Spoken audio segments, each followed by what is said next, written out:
The Antiquities of the Jews by Flavius Josephus 1.1.4. God therefore commanded that Adam and his wife should eat of all the rest of the plants, but to abstain from the tree of knowledge, and foretold to them that if they touched it, it would prove their destruction. But while all the living creatures had one language, at that time the serpent, which then lived together with Adam and his wife, showed an envious disposition at his supposal of their living happily and in obedience to the commands of God, and imagining that, when they disobeyed them, they would fall into calamities, he persuaded the woman out of a malicious intention to taste of the tree of knowledge, telling them that in the tree was the knowledge of good and evil, which knowledge when they should obtain, they would lead a happy life, nay, a life not inferior to that of God, by which means he overcame the woman and persuaded her to despise the command of God.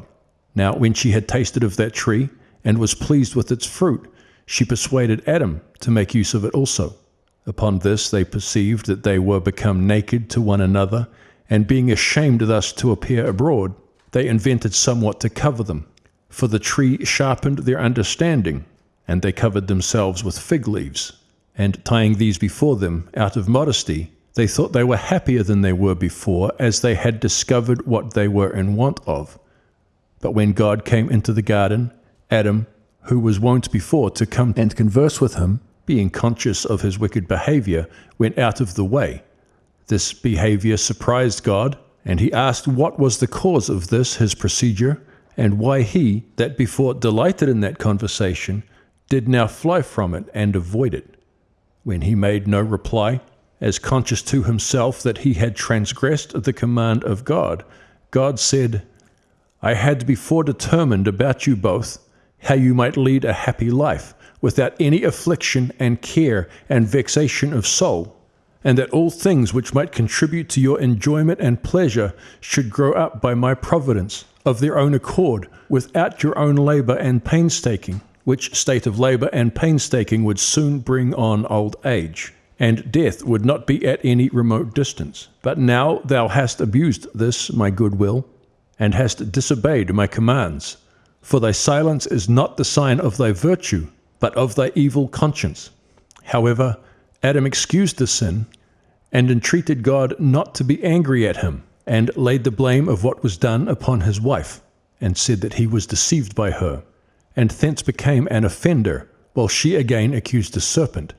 But God allotted him punishment, because he weakly submitted to the counsel of his wife, and said, the ground should not henceforth yield its fruits of its own accord, but that when it should be harassed by their labor, it should bring forth some of its fruits, and refuse to bring forth others. He also made Eve liable to the inconveniency of breeding, and the sharp pains of bringing forth children, and this because she persuaded Adam with the same arguments wherewith the serpent had persuaded her,